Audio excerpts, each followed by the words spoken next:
할렐루야, 반갑습니다. 사랑합니다. 뉴시티 강연교회 수요사경회 시간입니다. 2021년 수요일이 강해 21번째 시간으로서 문답으로는 12번째 문답, 생명 언약과 원죄에 대한 부분을 오늘 다루겠습니다. 죄에 대한 부분들이 12번, 13번, 14번 이렇게 쭉 죄에 대한 것들이 나가는데, 그 중에 욕심 부리지 않고 짧은 시간 안에 할 수 있는 12번 문제만 오늘 다루고요. 늦게 끝나지 않도록 오늘은 범위 자체를 아예 그냥 짧게 생각하고 왔는데, 제가 생각한 범위까지만 할 수 있도록 좀 노력해 보도록 하겠습니다.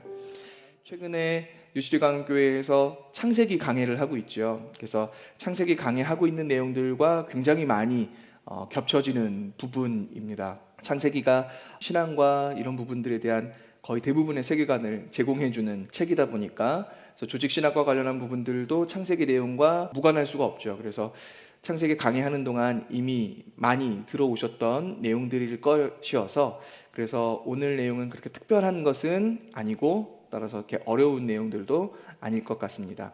저번에도 한번 설명드렸듯이 이제부터는 좀 반복되는 내용들이 조금 더 많거든요. 앞에를 잘 따라오셨다면 앞에 있었던 원리와 이런 것들이 계속 반복돼서 나오면서 설명되는 것들이 있으니까 앞에 부분을 탄탄하게 좀 복습을 해오셨다면, 그렇다면 지금 앞으로 나가는 부분들은 이제 좀 수월하게 가실 수 있을 것이라고 생각이 됩니다.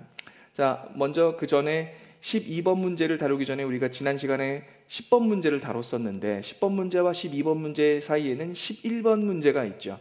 우리가 지난 시간 10번 인간에 대한 부분을 다뤘었다가 이제 12번 그 인간이 죄를 어떻게 빠지게 되었는지에 대해 다루면서 11번 섭리와 관련한 부분들이 그 사이에 끼어 있습니다. 그래서 보시면 섭리하시는 일이 무엇입니까? 하고 나와 있는 11번 문제, 우리가 예전에 잠깐 했었던 건데 이 부분 좀 복습하겠습니다. 섭리라고 하는 것은 사실 하나님의 작정 안에 있는 것이죠.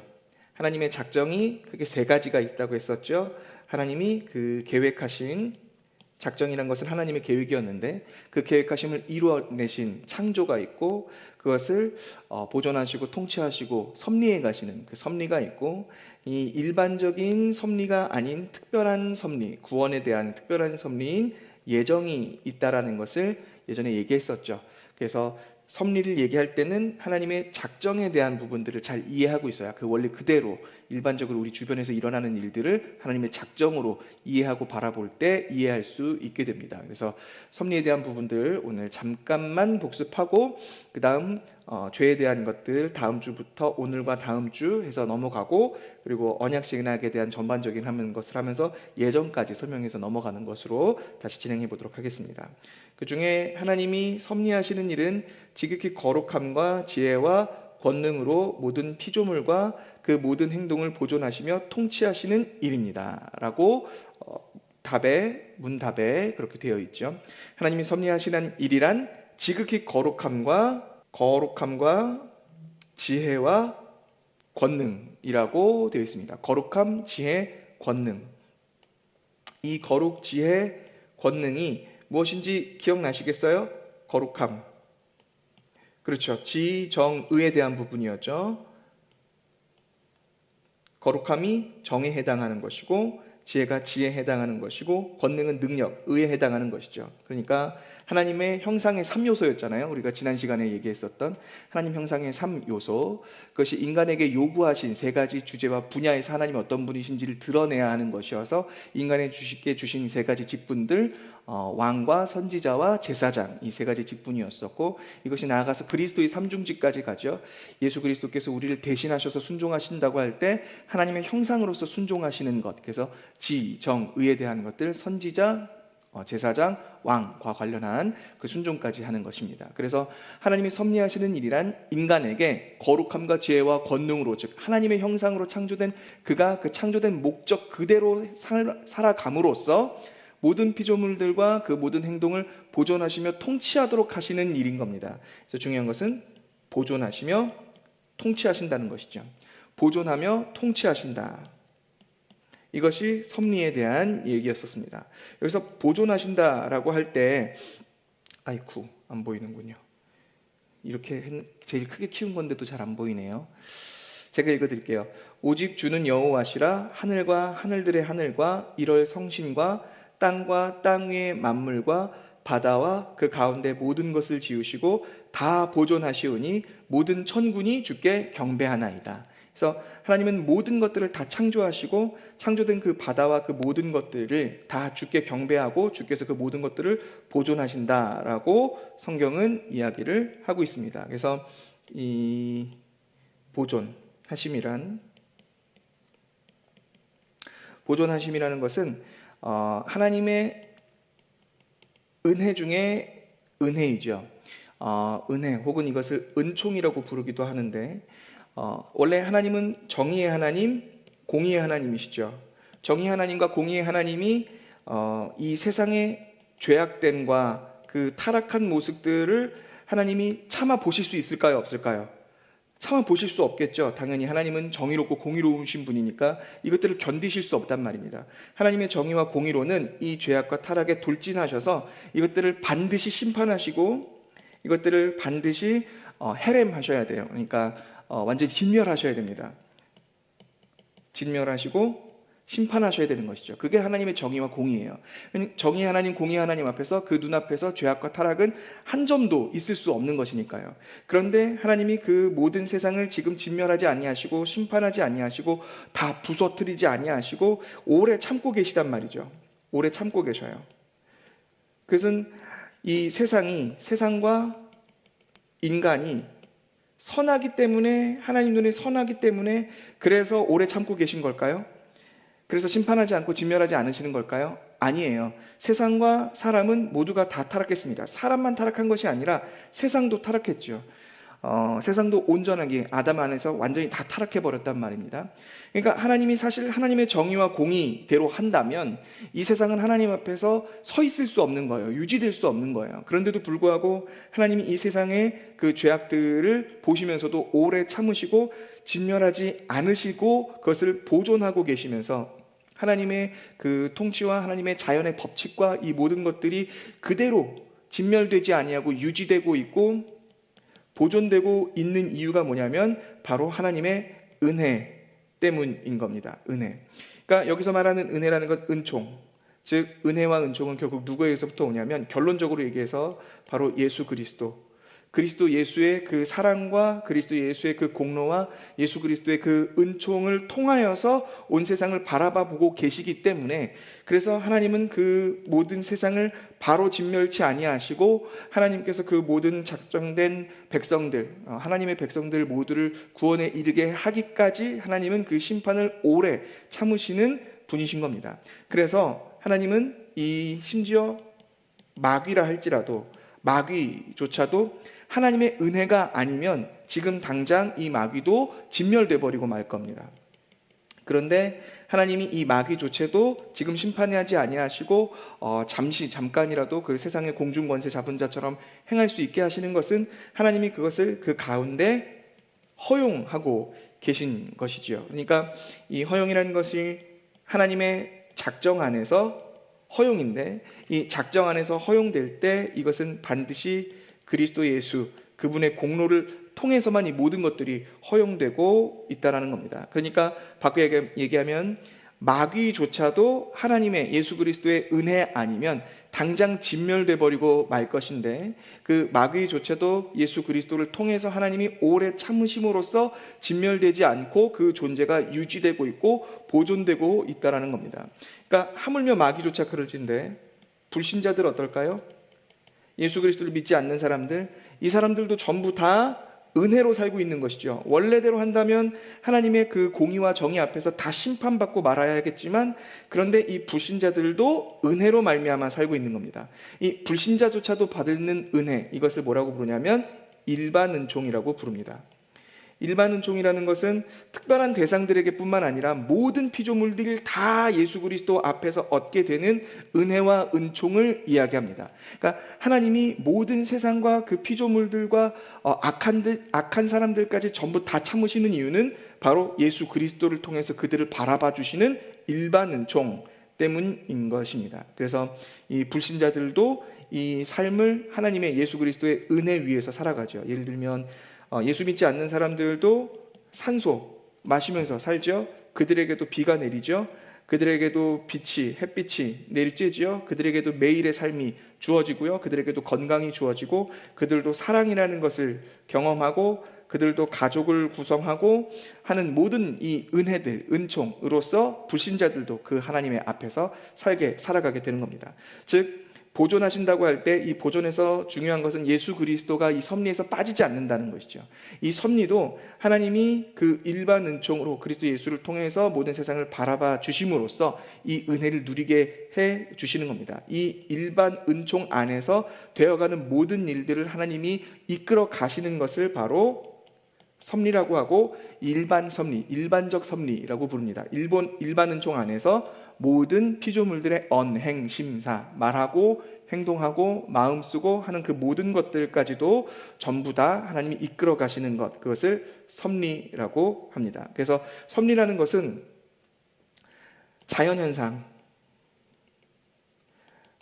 자연현상뿐만 아니라 어느 민족 간의 그 운명, 민족의 운명, 역사, 그리고 어느 한 개인의 개인사, 그리고 그의 행위, 그리고 그에게 일어나는 사건, 그가 했던 사건이든 그에게 일어나는 사건이든 그 모든 사건들, 이것들을 전부 섭리 안에서 다 하나님은 포괄해서 이끌어 가십니다. 이 모든 것들은 하나님의 계획 안에 이미 있었고, 그러니까 하나님의 작정 안에 이미 있었고, 작정하신 바들을 한 가지씩 그 때가 찬 경륜에 따라 풀어 가시면서 이끌어 가시면서 섭리해 나오시는 것을 이제 섭리라고 합니다. 자, 요 섭리에서 우리가 한 가지 좀 그때 이야기했었던 것 중에 하나는, 이 섭리는 우리의 자유를 침해하지 않으시는 범위 안에서 하나님은 섭리해 가십니다. 이 자유를 침해하지 않는다라고 할 때 자유가 두 가지 종류의 자유가 있다고 우리가 예전에 했었는데 기억하시는지 모르겠어요. 지금 복습 시간이니까 해보겠습니다.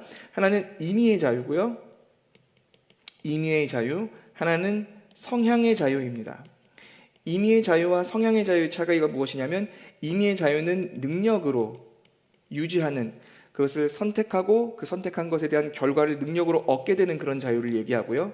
성향의 자유라는 것은 무엇인가 내가 선택하거나 내가 능력으로서 한 것이 아니라 그냥 거저 얻게 되는, 그러니까 강요받지 않는 자유를 얘기합니다. 강요받지 않는 자유. 이 임의의 자유는 그 자유로 누리게 된 그 책임에 대한 자유를 얘기하는 겁니다. 그래서 이 임의의 자유에 해당하는 것이 우리 그때 얘기할 때 자유의지라고 얘기했었고요. 이 성향의 자유에 해당하는 것이 우리가 알고 있는 자유라고 얘기했습니다. 그러니까 우리가 지금 자유라고 생각하는 것은 자유의지가 아니라 성향의 자유예요. 내가 강요받지 않은 것을 자유롭게 할 수 있는 것이죠. 내 본성에 따라. 본성에 따라 자유롭게, 그 누구도 내게 강요하지 않은 그 자유를 만끽하고 누리는 것, 그것이 자유이고 그것이 성향의 자유이지요. 여기서 내가 본성에 따라 내가 하고 싶은 것을 선택하는 것들, 이것을 자유의지라고 하지 않습니다. 내가 하고 싶은 것들 중에 어떤 것들을 무엇인가 픽해서 선택하는 것, 이걸 자유의지라고 하지 않고 이건 그냥 성향의 자유일 뿐이에요. 문제는 내 본성이 악하다는 데에 있죠. 내 본성이 악하기 때문에 내가 선택하는 것들은 언제나 선한 것이 아니라 악한 것만을 선택합니다. 내가 선한 것을 선택할 수 있는 능력이 있어요, 없어요? 사람은 타락한 이후에는 없어요. 선을 행할 수가 없어요. 그러니까 임의의 자유, 선과 악 중에서 선택할 수 있는 능력이 있었던 인간은 첫사람 아담뿐이었고 그 이후의 사람들 중에는 이 임의의 자유, 그러니까 자유의지를 전부 다 타락해서 상실해서 더 이상 자유의지를 가지고 있지 않고 그 자유의지에 대한 흔적, 그림자로서 그 성향의 자유만 가지고 있습니다. 본성에 따라 자유한 것이죠. 내 본성에 따라, 본성의 능력이 행할 수 있는 범위 안에서 자유로운 것이죠. 그래서 인간은 악만을 행하게 된다라는 얘기를 했었습니다. 그래서 이 아까 얘기했던 이 섭리 중에 일반 은총을 인간에게 베풀어 주셨는데, 그 일반 은총 안에서 이끌어 가시는 것을 제가 아까 일반적 섭리라고 한다고 했었잖아요. 일반적 섭리 기억나시죠? 이 일반 은총 안에서 섭리하시는 일반적 섭리라 함은 그 인간의 본성이 악함에도 불구하고 그 악함을 허용하심으로써 이끌어 가시는 섭리를 일반적 섭리라고 합니다. 다시요, 일반적 섭리는 그 인간의 악한 본성에게 하나님이 그 악을 그대로 허용하시면서 방치하시면서 간과하시면서 그 악을 행하는 그의 행위 가운데 그들을 유기하심으로써 하나님은 하나님이 하실 일들을 다 이끌어 가시는 것, 이것이 섭리입니다. 그래서 우리가 저번에 했었던 것 복습하면서 다시 얘기하자면 이것을 동시발생 혹은 동주론이라고 한다고 했었죠. 동주발생, 동시론. 네. 주체가 동시에 두 개가 있다라고 할 때 동주발생이고요. 그래서 주체가 둘이라고 할 때 이것은 제1 원인과 제2 원인으로 나누어서 그 되어가는 일들의 어떤 사건이 일어나는 것에 대한 결과가 원인이 둘이 있다는 것이죠. 동시에. 그래서 이것을 동시론이라고 하기도 하고 주체가 둘이 그 한 사건을 일으킨다고 해서 동주 발생이라고 하기도 합니다. 제1 원인은 하나님이시고요. 제2 원인은 피조물입니다. 이 하나님은 하나님의 본성상 원하시는 바대로 자유롭게 일하시는데 하나님의 본성은 언제나 선하시고 그리고 능력이 있으시잖아요. 권능이 있으시죠. 그렇기 때문에 이 하나님이 본성상 자유롭게 행하시는 모든 것들은 하나님의 성품을 떠날 수 없기에 필연적으로 일어납니다. 하나님의 성품에 대한 얘기할 때 그의 자존하심, 유일하심, 그리고 필연적인 그런 성품들 다 얘기했었잖아요. 자, 그래서 필연적인 부분으로 제1원인은 일을 하시는데 사람도 자신의 본성상 자유하게 일을 합니다. 그런데 문제는 사람의 본성은 언제나 악해서 이 자유롭게 행하는 일들은 그들에게 언제나 우발적인 일로 일어나게 됩니다. 이때 이 제1원인이 제2원인을 강요하지 않으시고 그를 그의 본성 가운데 내버려 두시는 것을 작정에서는 허용이라고 하고요. 이것을 이렇게 섭리해 가시는 것 가운데서는 간과라는 표현을 씁니다. 그러니까 그들을 간과하사, 그들의 죄 가운데 간과하사, 그러니까 제2원인이 자신의 본성대로 충분히 악을 행하면서 살도록 그냥 내버려 두심이라고 할 수도 있겠습니다. 그렇게 해서 일을 이끌어 가십니다. 그리고 이것이 예정의 입장에서는 유기라는 말을 씁니다. 그러니까 하나님이 유기하셨다라는 것은 그들을 향한 특별한 작정을 가지고 계시지 않고 그들을 그저 일반적 섭리 안에 내버려 두신다는 거예요. 즉 간과하신다는 거예요. 즉 그렇게 허용하셨다는 것이죠. 그렇게 제1원인은 제2원인에게 강요하지 않으시고 강제하지 않으시고 자유를 침해하지 않으시면서도 제1원인은 언제나 하시는 일들을 필연적으로 이끌어내시고 제2원인은 자신의 본성에 따라 악하게 행동했으나 그 일들이 우발적으로 떨어지게 됩니다. 그래서 제1원인이 하시는 일과 제2원인이 하는 일은 언제나 동일한 결과를 맺어지게 됩니다. 이게 일반적 섭리입니다. 일반적 섭리란 제1원인인 하나님이 하시고 계획하신 바대로 행하시는 일이 제2원인이 우발적으로 행하는 일과 언제나 결과가 같게 만들어지는 것, 그것을 하나님의 섭리하심이라고 이야기를 합니다. 그래서 제1원인이 하는 일과 제2원인이 하는 일이 언제나 동일하게 떨어진다라고 하기 때문에 제1원인이 제2원인에게 강요하지 않으셨기에 하나님은 언제나 선하시고 인간은 언제나 악하지만 하나님 입장에서는 인간이 악하게 행하시는 일들조차 다 선하게 모든 것을 협력하여 선하게 바꾸어 버리시고 인간은 하나님이 선하게 일하시는 것조차도 그걸 바꾸어 악하게 바라보며 악하게 여기게 됩니다.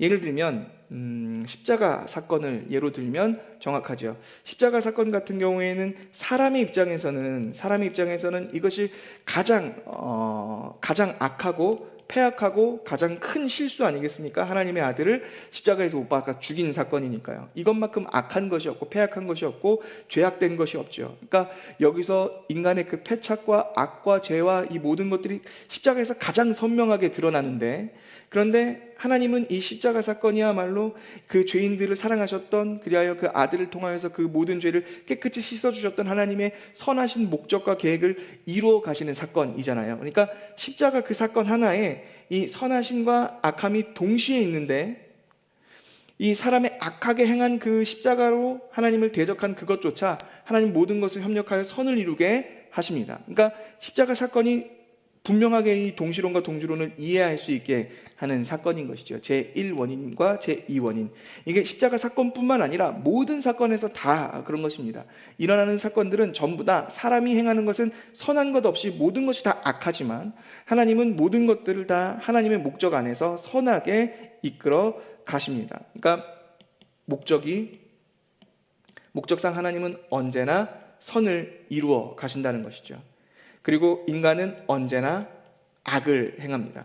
그러니까 그 목적에서 벗어나는 것이 악인데, 인간은 자기가 선한 것을 생각지도 못하지만 그 선한 곳으로 도달하지 못하는 것이죠. 그 행위와 생각과 그 모든 것들이요. 그래서 여기서 우리가 알 수 있는 것은, 사람이 죄를 짓고 사람이 악을 행할지라도 그 모든 것들을 이끄시고 협력하시는 하나님 앞에서는 그 하나님의 선하신 목적만이 달성되기 때문에 하나님은 죄의 조성자가 아니시라는 거죠. 하나님은 인간에게 죄를 짓도록 강요하시지도 않았고, 인간이 죄를 짓도록 뭔가 하시지 않았어요. 조성하시지 않았어요. 인간은 자신의 악한 본성대로 죄를 지을 뿐인 것이죠. 그래서 하나님은 죄의 조성자가 아니신 겁니다. 이 동시 발생 때문이요.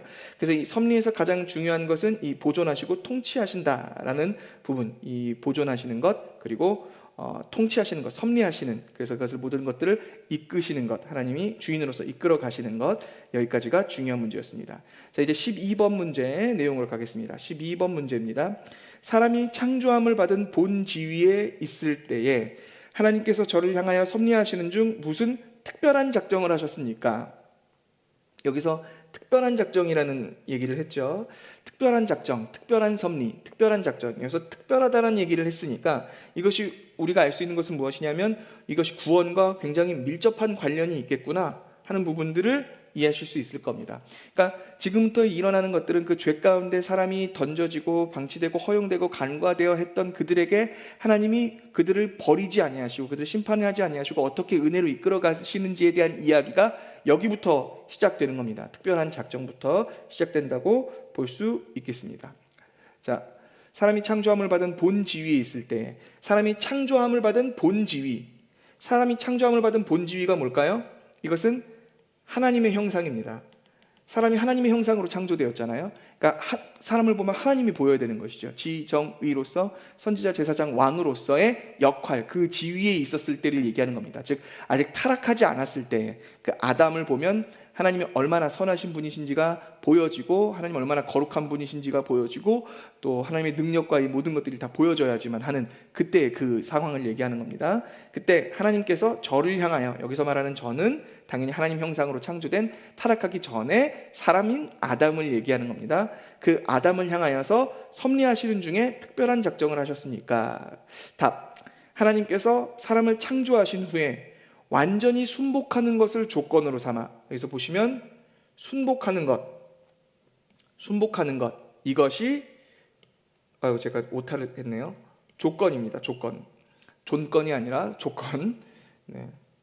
지울 수 있나? 잠깐만요. 그냥 하시죠. 네, 조건입니다. 조건. 네. 순복하는 것을 조건으로 삼아 생명의 언약을 맺으셨어요. 이 생명이 바로 이 언약을 맺으신 목적이거든요. 목적. 생명을 주기 위해서 언약을 맺으신 겁니다. 선악을 분별하는 나무의 실과를 먹는 것은 사망의 벌로 금했습니다. 즉 벌, 책임과 벌에 해당하는 것은 무엇이냐면 사망이라는 것이 그에게 오도록 하셨다는 것이죠. 그래서 정리하자면, 이 하나님이 첫사람 아담에게 하셨던 그 특별한 작정, 이 특별한 작정, 언약은 목적상 생명을 주시기 위해서 맺은 언약이었어요. 그래서 목적은 생명이었다 해서 생명 언약이라고 부르고요. 그 조건상으로는 순종해야지만 되는 것이죠. 조건상 순종해야 되는, 그래서 행위로서 그것이 갈려지게 되는 조건상 행위 언약이라고 부르는 것이었습니다. 그리고 방법상은 먹지 말라고 금하신 실과, 즉 선악과를 먹지 않는 방법으로 하나님이 그것에 과연 자신의 말씀에 순종하셨는지 안 하셨는지 그 행위를 판가름할 수 있는 방법의 기준이 되는 것이죠. 그래서 방법상은 선악과를 먹지 말라는 방법으로 그것을 순종하는 것을 조건 삼아 생명을 주시기 위해 그들과 언약을 세운 겁니다. 그런데 그것에 대한 벌, 곧 책임상은, 즉 결과상 무엇이냐면 그에게는 사망이 오게 된 겁니다. 그래서 결국 그 아담 이후로의 사람들은 이 책임과 그 벌과 결과 안에서만 그의 본성이 전적으로 타락해버려서 그 안에서 원죄를 가지고 타결나게 되기 때문에 그 사람들은 언제나 그 책임과 결과로만 이 언약이 그들에게 적용되게 돼서 사망의 법이라고 부르기도 합니다. 그러니까 첫사람 아담에게 선악과를 먹지 말라고 하나님이 요구하셨던 그 언약은 이름이 다양한 거예요. 첫 번째로는 생명 언약인 겁니다. 왜냐하면 생명을 주시기 위해서 하셨던 거니까. 두 번째는 행위 언약이라고 부르기도 합니다. 왜냐하면 순종이라는 조건으로 행위로서 보여지는 것이니까. 세 번째는 사망의 법이라고 부르기도 합니다. 왜냐하면 결과상 모든 사람은 다 사망해, 이 법 안에서는 사망밖에 결과가 없기 때문입니다. 모두가 다 마지막에 책임으로는 결과상 사망에 도달하게 되는 거예요. 그러니까 이 아담 한 사람에게 요구하셨던 선악과에 대한 얘기는 세 가지: 생명 언약, 생명을 주시기 위한 언약; 행위 언약, 행위로서 조건이 되는 언약; 사망의 법, 결과상 사망에 도달하게 되는 것. 이렇게 똑같은 언약이 이름이 세 가지로 불려지게 되는 겁니다. 다시요. 생명 언약, 행위 언약, 사망의 법. 그러니까 오호라 나는 곤고한 자라, 누가 나를 이 사망의 법에서 건져내라 얘기할 때 그 사망의 법은 뭐예요? 그것이 율법, 문맥상 율법을 얘기하는데, 그 율법은 더 거슬러 올라가자면 하나님이 아담에게 요구하셨던 하나님의 본래 의도, 본의, 함의, 그 인간이 하나님께 온전하게 순종하는 그 순종을 요구하셨던 행위 언약 안에서 결과상 사망에 도달할 수밖에 없기 때문에 이야기되는 사망의 법이거든요. 그래서 나중에 이것을 보면 다시 이것을 율법과 같이 보아도 되게 괜찮습니다. 행위 언약도 결국 율법에 대한 얘기죠. 그러니까 바꿔 얘기하면 율법은 곧 생명의 언약이기도 했던 거예요. 그런데 이것을 지킬 수 있는 자에게는 생명을 주시지만 지키지 못하니까 사망으로 가게 되는 것이죠. 어쨌든 생명 언약, 행위 언약, 사망의 법 다 같은 말이다 라고 생각하시면 되겠습니다. 그래서 이 타락하기 전에 창조함을 받은 본지위에 있었을 때 하나님은 그에게 행위 언약을 주셨다는 겁니다. 선악과를 먹지 말라라고 명령하심으로써 그 행위의 순종에 따라 생명과 사망이 그에게 결정되는 이 행위 언약을 그에게 주셨다는 겁니다. 그래서 아담에게 처음 주셨던 특별한 작정은 무엇이냐면 그것이 행위 언약이다. 쉽게 얘기하면 행위 언약이다 라고 볼 수 있는 겁니다.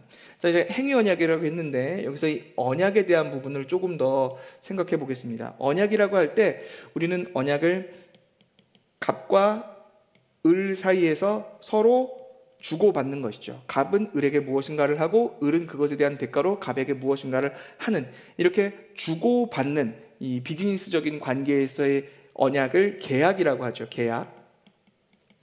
특별히 이 갑과 을이 있는 것, 그러니까 언약의 당사자가 있고 언약의 대상이 있는 이런 계약을 쌍무계약이라고 합니다. 그러니까 서로 의무가 있는 것이죠. 서로가 서로가 서로에게 의무가 있는 계약해서 이것을 쌍무계약이라고 합니다. 그러나 하나님께서 인간에게 주셨던 이 행위 언약은 쌍무계약은 아니에요. 쌍무언약, 쌍무계약이 아니에요. 왜냐하면 사실 쌍무계약이라는 것은 인간과 인간 사이에, 물론 갑과 을이라고 했을 때 갑이 조금 더 유리한 위치에 있죠. 그러나 그럼에도 불구하고 이 둘은 사실 동등한 위치에서 맺는 계약이거든요. 주는 만큼 기브 앤 테이크잖아요. 기브 앤 테이크이기 때문에 기브하는 사람이 주는 사람이 조금 더 높은 위치에 있는 것 같지만 궁극적으로는 이것에 대한 대가를 다 했기 때문에 갚은 을에게 그것을 주어야 할 의무가 발생하는 것이죠.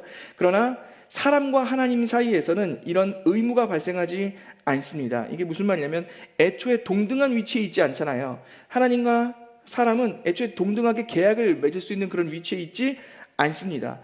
오직 하나님은 인간에게 전적으로 다 주시는 거예요.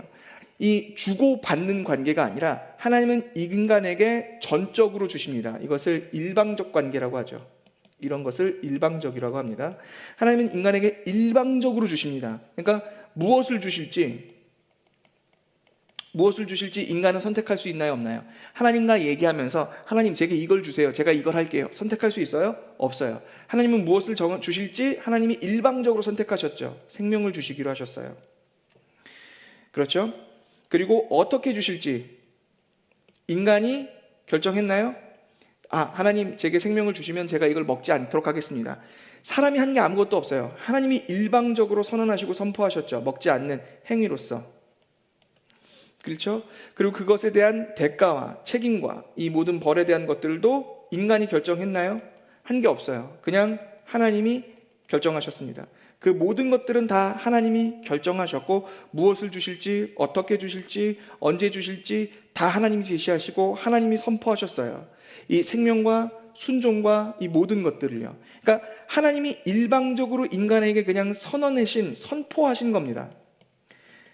그래서 하나님이 맺으시는 이 언약이라고 할 때 이 언약은 쌍무적인 입장이 있는 것이 아니라 하나님이 일방적으로 한쪽에서 일방적으로 주시는 겁니다. 그렇기 때문에 사람이 무엇인가 하나님이 명령하신 것, 하나님이 명령하셨죠. 선악을 알게 하는 나무의 실과를 먹지 말라. 그리고 동산 중앙에 나무에 있는 실과를 먹지 말고 다른 실과를 먹을 때 살 것이라고 이야기하시고 생육하고 번성하라고 얘기하시고 이 에덴 동산을 경작하라고 명령하셨을 때 그 명령에 내가 인간이 순종했다고 해서 제가 하나님의 명령에 순종했습니다. 그러니까 하나님이 제게 주시기로 한 것 주시죠 하면서 내가 하나님 앞에 나의 권리가 생길까요?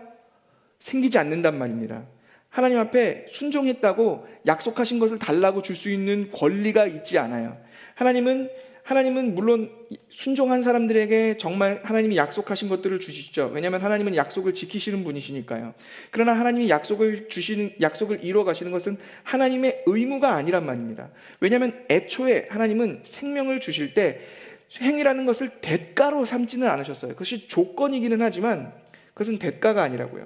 그러니까 무슨 말이냐면 가치가 동등한 것이 아니에요. 그러니까 우리는 이 기브 앤 테이크라는 것을 할 때 A를 사기 위해 B와 물물 교환을 하거나 A의 가치에 해당하는 돈을 지불하고 그 A를 사지요. 그런데 하나님이 인간에게 주시기로 하셨던 그 생명이라는 것은 그 무엇과도 바꿀 만한 가치가 비견될 만한 것이 없단 말이에요. 하나님은 이것을 조건으로, 그러니까 생명을 주시기로 하면서 우리에게 조건을 명령하신 것이지 이것을 맞바꾸려고 교환하시려고 계약을 맺으신 건 아니에요. 다시 한번요. 하나님은 우리에게 생명을 주시기 위해 우리에게 명령을 하신 것이지 이것을 무엇인가 맞바꾸려고 등가 교환을 하려고 같은 값어치에 있는 것으로 하신 것이 아니란 말이죠. 그러니까 사람은 하나님께 순종의 모습을 보였다고 해서 하나님께서 내게 무엇인가를 잘해 주셔야 된다고 내게 하나님께 이것을 요청할 수 있는 권리가 전혀 생기지 않고, 하나님이 인간이 순종했다고 해서 하나님이 그에게 그것대로 들어주셔야 할 의무가 전혀 없는 겁니다. 오직 하나님은 은혜로 이 모든 것들을 주시는 거예요. 하나님이 처음 생명을 주시려고 하신 것도 은혜였고 그 은혜를 이 명령, 하나님이 주신 그 명령을 그릇 삼아 그 순종이라는 그릇 안에 생명을 담아 우리에게 주실 때 그 순종을 그릇째 주시는 것도 그것 또한 은혜인 겁니다. 그러니까 인간은 처음부터 이것을 했다고 무엇인가를 얻어낼 수 있는, 하나님께로부터 생명과 하나님께로부터 복을 얻어낼 수 있는 권리가 애초에 생기지 않는 것이죠. 언약이라는 것은 처음부터 일방적인 겁니다. 처음부터 일방적이에요.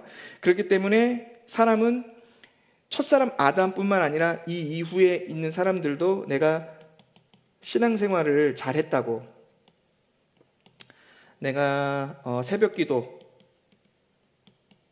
5년간 한 번도 빠지지 않았다고, 내가 10년간 주일 성수했다고, 내가 헌금을 10분의 5조 했다고, 이런 것을 해서 내 신앙이 하나님 앞에 온전하게 주만 바라보며 살았노라고, 그러니까 나는 하나님께 내 정당한 나의 복을 요구할 권리가 있고 하나님은 내 기도에 응답하실 의무가 있다, 이런 식으로 얘기할 수 있을까요? 없을까요? 이렇게 얘기할 수 없게 되는 겁니다. 그러니까 하나님은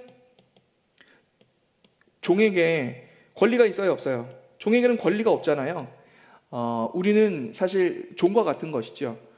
하나님 앞 종이 열심히 밖에서 일했다고 와서 주인에게 내 권리를 주장할 수 있어요? 종에게는 그런 것이 없잖아요. 성경에서도 얘기하잖아요. 오히려 주인이 종에게 가가지고 막 씻고 쉬어라가 아니라 와서 내 식사에 시중 들고 그 다음에 쉬어라, 이렇게 얘기할 것이라고 성경에서도 얘기하시잖아요. 종에게는 처음부터 권리가 없는 것이죠. 아까 이 생명을 주시면서 그 행위를 조건으로 했다, 이것이 대가가 아니었다라는 것이 예로 한번 들어볼게요. 약간 잔인한 얘기이기는 한데, 우리가 집에서 멍멍이를 키우는 걸 한번 생각해 보세요. 멍멍이에게 쥐포를 주는 겁니다. 쥐포? 육포를 주면서, 자 멍멍아 앉아봐, 그럼 내가 이 육포를 줄게 라고 얘기했을 때 멍멍이가 앉지 않았어요. 그래서 육포를 안 줬죠, 교육하기 위해. 그랬더니 어느 날 멍멍이가 이렇게 딱 앉더니 주인에게, 제가 앉았으니까 제 걸 주셔야죠, 그러니까 정당한 나의 대가 아닙니까? 이 동물권을 제가 행사하겠습니다. 그랬더니 나 지금 육포 너 내가 원하는 때 앉으라고 할 때 앉은 게 아니니까 줄 수가 없어. 그랬더니 멍멍이가 주인에게 항의할 수 있나요? 내가 앉았는데, 내가 앉으면 육포를 주도록 되어 있는데 당신이 그 의무를 배반했고 내 권리를 침해했다고 주인에게 얘기할 수 있나요? 없나요? 그럴 수 없잖아요. 마찬가지라는 겁니다. 그래서 인간들은 이런 거를 싫어해요. 죄인들은 이 교리를 싫어합니다. 하나님이 우리에게 언약을 맺으셨다고 할 때 이것이 은혜로서 일방적으로 우리에게 은혜를 주시기 위해서, 처음부터 생명을 주는 게 대가가 우리가 잘해서 그런 게 아니잖아요. 은혜로서 생명을 주시려고 했고 그 생명을 순종이란 그릇에 담아서 주시는 것이었는데, 그 은혜로서 우리에게 선포해 주신다고 할 때 이 언약을 자꾸 사람은 계약으로 생각한단 말이죠. 내가 하나님께 무엇인가를 주고 하나님 그것에 대해서 내게 반응하셔야 되는 분, 내가 기도하면 그 기도에 응답하셔야 되는 분, 하나님께 내가 여기 이만큼 헌신했으면 하나님도 내 기도에 응답하셔야 되는 분, 내게 어려운 일이 생겼을 때 하나님한테 이런 봉사들을 하고 전도를 했을 때 하나님은 그 문제를 해결해 주셔야 되는 분, 뭔가 나에게는 권리가 있고 하나님께는 의무가 있는 것처럼 여기고 싶어하는 것이 모든 죄인들의 특징이란 말이에요. 아담도 하나님 앞에 그런 식으로 나아가려고 했죠, 타락 이후에요. 그러니까 죄인들이 이 언약 신학을 굉장히 싫어할 수밖에 없는 것이, 예정론도 싫어하고 언약 신학을 싫어하는데 그럴 수밖에 없는 것이, 내게 이제 내세울 권리가 없어지기 때문입니다.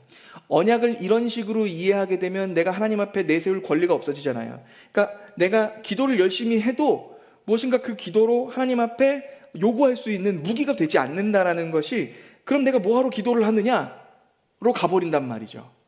너무 웃기지 않나요? 이걸 기도를 사랑으로 한번 생각해 보세요. 아버지가 하나님이라고 쓰지 말고 아버지가 아들에게 용돈을 줍니다. 아들이 아버지의 구두를 닦았거든요. 그렇죠? 그랬는데 이것이, 아들이 이 구두를 닦는 것이, 그래서 얻게 되는 것이 자신의 권리이고 아버지가 내게 돈을 주는 것이 의무인 것처럼 얘기하면서 아버지에게 자신의 권리를 얘기하고 의무를 얘기한다고 생각해 보셔요. 그랬더니 아버지가 그것에 대해서 용돈을 주시지 않았어요, 어느 날. 그랬더니 아들이 아버지한테 얘기하는 거죠. 아니, 내가 이럴 거면 내가 왜 아버지를 사랑해야 되죠? 그러니까 이해가 되시나요? 연인 관계로 바꿔도 똑같죠. 남자친구가 여자친구한테 선물을 해줬어요, 매번. 그런데 어느 날 자기가 기대하는 날에 선물을 사주지 않은 거예요. 그랬더니 여자친구가 남자친구한테 얘기하는 거죠. 아니, 나한테 명품백을 사주지 않을 거면 내가 도대체 너를 왜 만나야 되지? 그렇게 얘기한다고 생각해 보셔요. 지금 죄인들이 얘기하는 게 똑같다니까요. 하나님이 내 기도를 들어주실 게 아니면 내가 왜 하나님 앞에 기도해야 되지? 같은 겁니다. 하나님은 기도하는 것은 하나님과 교제하고 하나님께 나의 심령을 아뢰고 하나님이 내게 일하시는 것들을 바라보고 그런 영적인 하나님과의 교제가 일어나는 순간들이어야 되는데, 그러니까 하나님과를 사랑하는 시간, 하나님과 함께하는 시간들이 아니라 하나님께 내 권리를 주장하는 뿐이어서, 하나님이 내 기도를 들어주시는 것이 아니라면 내가 하나님을 굳이 믿을 필요가 없고 굳이 하나님께 기도할 필요가 없고 굳이 하나님을 사랑할 필요가 없다고 하는, 그러니까 이게 죄인들의 전형적인 모습인 것이죠. 그래서 죄인들은 이것을 너무너무나 싫어합니다. 이 언약에 대한 몰이해, 언약에 대한 몰이해가 저는 그것이 기복신앙으로 가게 된다고 생각합니다. 아니, 생각하는 게 아니라 기복신앙으로 가게 되는 것이죠. 하나님이 우리에게 베풀어 주신 그 은혜가 무엇인지 아예 애초에 처음에 언약이라는 것 자체가, 왜 하나님이 아담에게 생명을 주려고 하셨는가, 이것을 은혜의 입장에서 바라보는 것이 아니라 이것을 권리의 입장에서 바라볼 때 당연히 나는 하나님께 한 만큼 받아야 되는 신앙, 기복신앙이 되게 되는 것이죠. 그래서 하나님에 대한 언약을 올바로 이해하는 것이 매우 중요한 겁니다. 자, 이 언약이라는 것이 하나님의 은혜로서 일방적으로 주어진다고 했었죠. 이것을 목적상은 무슨 언약이요? 목적상 생명 언약이요. 조건상은 행위 언약이요. 그 결과상은 뭐였죠? 사망의 법이었습니다. 이것의 조건의 방법으로는 무엇이었냐면 선악과를 먹지 않는 방법으로서 아담에게 요구하셨었단 말이죠. 자, 그러니까 이 언약은 하나님이 인간에게 은혜로 베풀어 주시면서 그 목적을 생명으로 우리에게 주신 것이었습니다. 그래서 생사의 문제는, 생명과 사망의 문제, 사람이 죽고 사는 문제는, 이 생사의 문제는 처음부터 언약적이었던 겁니다. 언약적이었다. 이게 무슨 말이냐면, 다시 얘기할게요. 생사의 문제, 즉 살고 죽는 문제는 처음부터 자연스러운 게 아니었던 거예요. 자연스러움. 네. 자연스러운 문제가 아니었습니다. 처음부터. 이게 무슨 말이냐면, 원래 토끼는 태어나고 살다가 어느 순간 되면 죽는 존재로서 창조됐던 게 아니에요. 원래 사람은 태어나서 어느 정도 살다가 죽는 것이 존재로 그렇게 창조됐던 것이 아니에요. 죽고 사는 것이 사이클이 계속 도는 것이 창조될 때 원래 모습이 아니란 말이에요. 자연스러운, 원래 창조될 때 원래 목적은 그 모습이 아니에요. 생사의 문제는 언약스러운 것이죠. 그러니까 이걸 예로 들어서 얘기해 보겠습니다. 아담이요, 창조됐을 때 아담은, 방금 제가 답을 얘기하긴 했지만 다시 묻겠습니다. 아담은 원래 죽는 게 자연스러운 존재였나요? 그렇지 않죠. 아닙니다. 아담은 죽는 존재로 창조되지 않았어요. 그럼 여쭤볼게요. 아담은 그러면 영원히 사는 존재로 창조되었었나요? 아담은 영원히 사는 존재로 창조됐어요? 아닙니다. 아담은 영원히 사는 존재로 창조되지 않았어요. 아담은 죽을 수도 있고 영원히 살 수도 있었어요. 그러니까 아담은 죽을 수도 있고, 이건 어떻게 다시. 아담은 죽을 수도 있고 살 수도 있었어요. 아담은 언제 죽었나요? 언제 죽게 되나요? 하나님이 아담에게 아담이 언제 죽을 것이라고 얘기하셨죠? 선악과를 먹을 때 죽죠. 그럼 언제 살아요?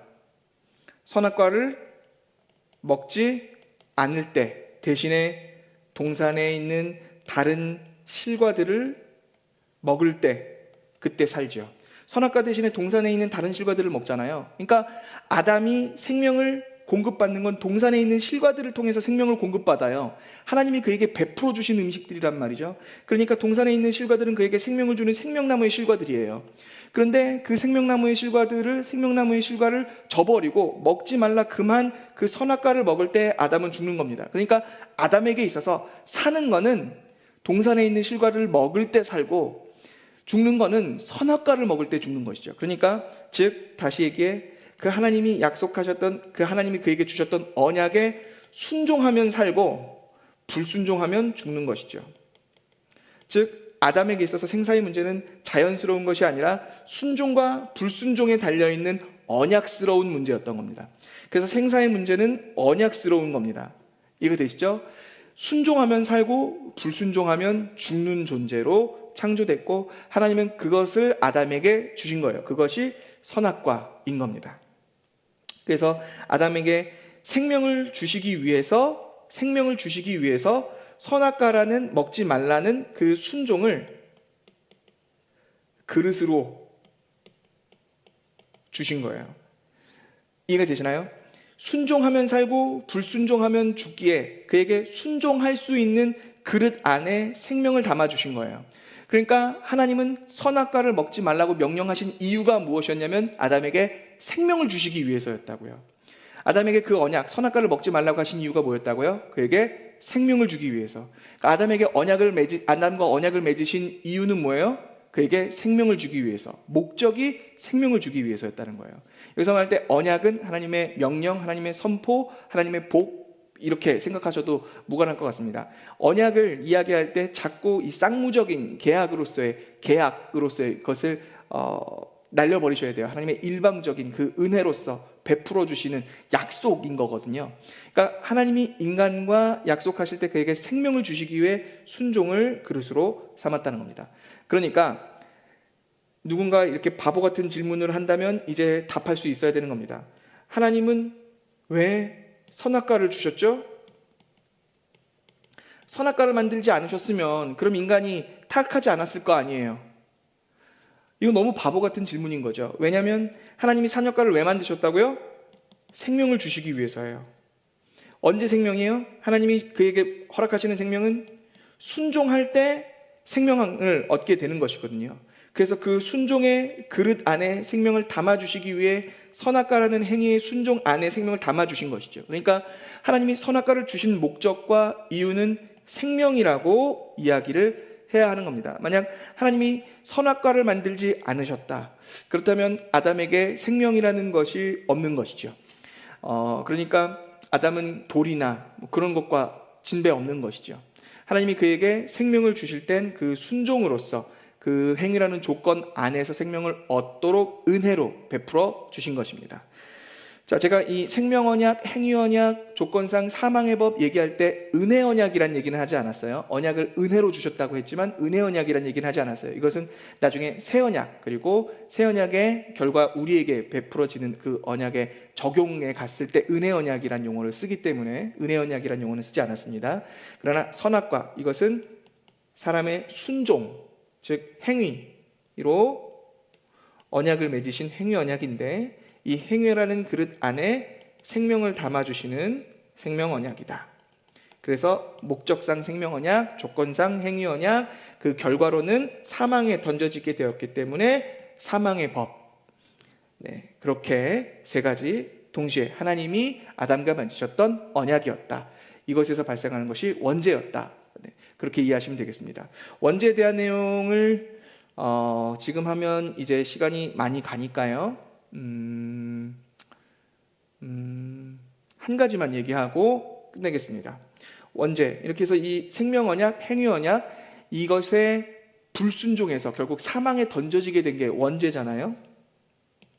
이 원죄가 모든 사람들의 죄가 되는 것을 전가라고 합니다. 이 원죄가 전가가 되는 것은 언약적인 거예요. 이 언약적인 범위 안에서 전가가 됩니다. 이게 무슨 말이냐면, 무엇이 언약적이라냐면, 하나님이 처음에 아담을 창조하시고 모든 피조물, 모든 세계를 아담에게 맡기셨죠. 그때 그 아담에게 맡기신 것들 안에 그의 후손들도 있어요. 그의 자손들, 즉 인간들이 있단 말이죠. 그 인간들까지도 아담에게 맡기셔서 아담이 그의 대표이고 그 언약의 대표이고, 이 인간들은 그 언약 안에서 대상이 되는 겁니다. 그래서 대표인 아담이 하나님 앞에서 순종하고 불순종하고의 여부로 그에게 맡긴 것들이 그 생명과 사망을 함께 누리게 되어 있는 구조인 겁니다. 이것이 언약적 관계라는 겁니다. 대표와 대상 사이의 관계입니다. 그러니까 아담의 범죄로 말미암아서 생기게 된 원죄가 사람의 것이 되었다고 했을 때, 이것은 아담과 인간들, 그 후손들이 무엇인가 생물학적, 유전적 관계로 죄가 넘어왔다고 생각해서는 안 되는 겁니다. 원죄가 유전적으로 전가됐다고 생각하는 것이 아니에요. 그러니까 원죄는 유전이다라고 생각하시면 안 됩니다. 원죄는 반드시 언약적이다라고 얘기해야 됩니다. 언약적. 그러니까 대표와 대상의 관계에서 생기는 것이 전가입니다. 그러니까 인간뿐만 아니라 모든 피조물들을 하나님께서 아담에게 맡기셨잖아요. 이 모든 피조물들에 모두 들어가냐면, 예를 들어 호랑이, 토끼 들어가죠. 자, 호랑이는 타락했나요, 안 했나요? 타락했어요. 무엇을 보면 알 수 있죠? 죽어요. 그렇죠? 토끼도 타락했나요, 안 했나요? 타락했어요. 어떻게 보면 알 수 있어요? 그 죽음이 그에게 들어왔잖아요. 사망 권세가 그에게 들어왔습니다. 그러니까 아담이 불순종함으로 말미암아 얻었던 사망이 그 모든 피조 세계에 다 들어와 버렸단 말이죠. 그래서 이들의 본성도 다 타락해 버린 거예요. 그래서 그 결과 사망으로 갈 수밖에 없는 겁니다. 그런데 이 원죄를 유전이라고 생각한다고 생각해 보세요. 생물학적 관계의 유전이라고 생각한다면 호랑이하고 아담이 무슨 유전적 관계가 있나요? 토끼하고 아담이 무슨 유전적 관계가 있어요? 없잖아요. 그러니까 호랑이와 토끼는 인간의 원죄와 무관하다고 주장을 하든가, 아니면 호랑이의 조상이 아담이라고 얘기하든가, 이 둘 중 하나가 돼야 되는 거예요. 유전적 관계를 얘기하려면요. 그러니까 아닌 것이죠. 이 전가라고 하는 것은 유전적 관계가 아니라 언약적 관계입니다. 언약적 관계예요. 이 언약적 관계인데, 한 가지만 더 얘기하고 마치겠습니다. 한 가지만 하다가 진짜 한 가지만 얘기하고 마치겠습니다. 이 언약적 전가라고 할 때 중요한 것 중에 한 가지만 얘기할 건데요. 예전에도 한번 잠깐 얘기했었어요. 보통생육법. 기억나시나요? 보통생육법으로 태어나는 모든 것들의 대표로 하나님이 아담을 세우셨어요. 여기서 말하는 보통생육법이라는 것은 하나님이 창조하셨던 창조의 원리를 얘기하죠. 생육하고 번성하여 땅에 충만하라고 명령을 받은 모든 것들의 대표가 아담인 거예요. 그러니까 아담은 보통생육법으로 태어나고 창조된 이후에 보통생육법으로 번성을 하는 그 모든 것들의 대표로서 아담을 세우셨습니다. 그래서 이것이 왜 중요하냐면, 이 보통생육법이라는 것 때문에 누군가는 원죄를 유전으로 생각하는데 그렇지 않아요. 아까 얘기했듯이 호랑이, 토끼는 유전적 관계가 없잖아요. 그런데도 불구하고 이 보통생육법, 생육하고 번성하여 땅에 충만하라는 하나님의 명령을 받은 것들의 대표라는 것이 중요한 이유는 예수 그리스도 때문입니다. 그리스도 예수가 이 아담에게 맡겨놓으신, 그 아담에게 맡기신 그 언약의 대표가 아담이라면, 예수 그리스도는 그 아담에게 맡기신 그 행위 언약의 대상, 그 아래, 그 언약, 그 안에 들어갈까요, 안 들어갈까요? 지금까지 우리가 얘기했던 생명 언약, 행위 언약, 사망의 법, 이 법 안에, 이 언약 안에 예수 그리스도도 포함될까요, 안 될까요? 예수 그리스도는 얼핏 생각하면 인간으로 태어나셨잖아요. 인간으로 태어나셨으니까 예수님도 그 원죄가 있어야 될 것 같아요. 아담에게서부터 전가되는 원죄가 있어야 될 것 같지만 예수 그리스도는 원죄가 없으십니다. 죄가 전혀 없으시단 말이죠. 그가 지으신 자범죄도 없지만 태어날 때부터 가지고 있는 그 인간으로서의 원죄도 있지 않으시죠. 왜 예수 그리스도에게 원죄가 없을까요? 바로 예수 그리스도는 보통생육법으로 태어나신 분이 아니시거든요. 그러니까 인간을 구원하시기 위해 하나님이 하셨던 방법은 아담의 그 언약 바깥에 있는 존재가 필요한 거예요.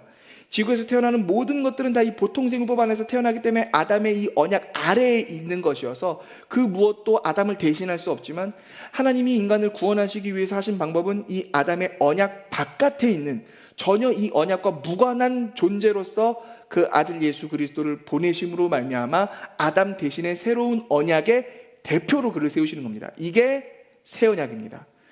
이건 나중에 다시 얘기할 건데요.